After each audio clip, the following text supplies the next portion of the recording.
Did you want to comment more on that? Just that again, I think we help each other define and identify these sorts of practices in community. I mean, we begin to put our creative efforts together and talk about, so how could we practically live this stuff out? And so you have a whole movement called co-housing, where a lot of young people, young families have begun saying maybe we need to sort of join cooperatives and build sort of more duplex type things where we each have our own individual homes that are smaller, but they have what they need, and then common spaces are commonly shared, you know. Well, this sort of thing happens when people get together and as faithful Christians start asking these questions. One of the things that I do is really try to think hard between the distinction between needs and wants, and that's a difficult thing, but trying to talk that over with other people. And then things that are sort of in the wants category, you know, if I buy what I consider a want, whatever the amount of money is I spend on that want, that's an amount of money I have to give away equally to one of the few things I give my money to, because I actually have limited my charitable giving to a manageable number of groups so that I can give in larger amounts over a long, sustained period of time, so I've got a real sense of connection.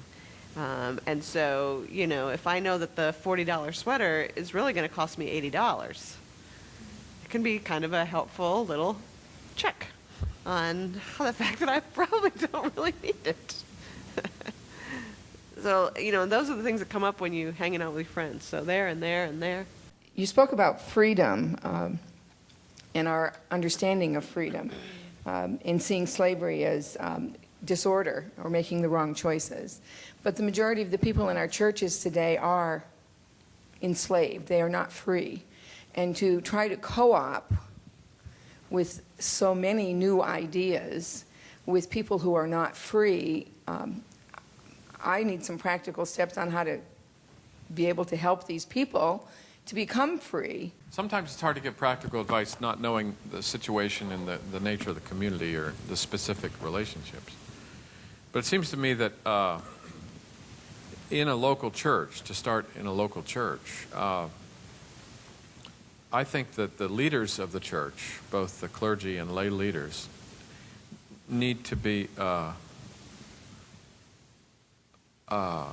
need to ask, are decisions that they're making regarding how the church lives its shared life together, are they making them in ways that will help people understand what true freedom is?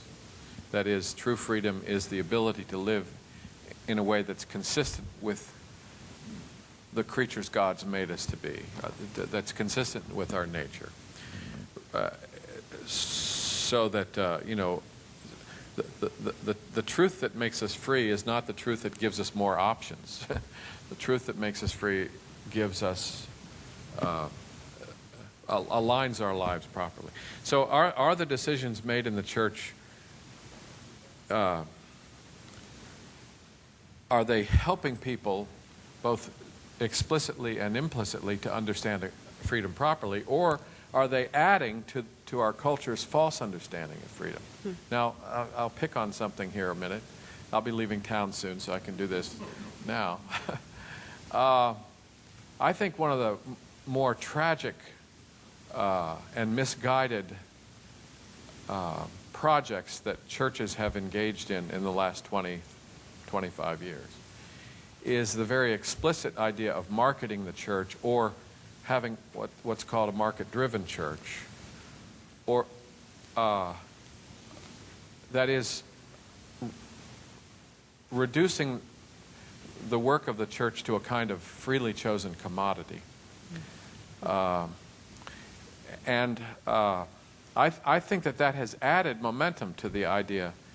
You know, when churches say, well, we have to provide a lot of options for people. We're going to have 4 different worship services in 4 different styles because we want to give people options. That, to me, reinforces the idea that freedom consists in my ability to make choices, rather than saying to be free in this community means to live as the community lives. Now, I pick on that as one instance, but I'm sure there are many other instances where. I think that,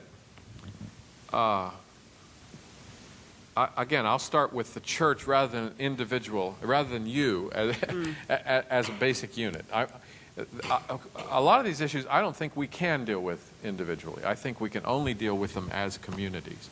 And so that's why I think that church leaders, both together, right. And I think that one category of questions that church leaders always need to ask is, in doing this, are we adding momentum to some sort of culturally induced misunderstanding? Or are we moving our people toward a better understanding, a more Christian understanding of things that often don't come up? You know, I know churches where they'll be really nervous about whether or not people understand justification as imputation or infusion. Okay, and that's the big, you know, and that drives, you know, we don't want people to think wrong about justification. Well, I'm not saying that they shouldn't care about that, but there are a lot of other things that we should care about as well.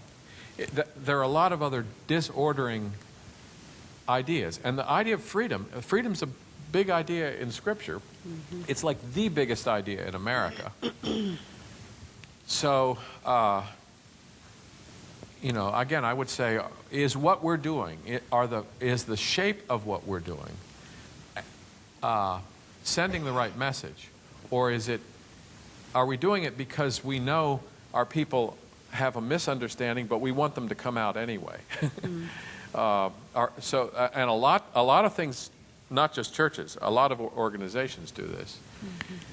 Say, well, where are people now? How can we get them to come out? Rather than saying, well, where are people now and where do we want them to be and what can we do to get them there?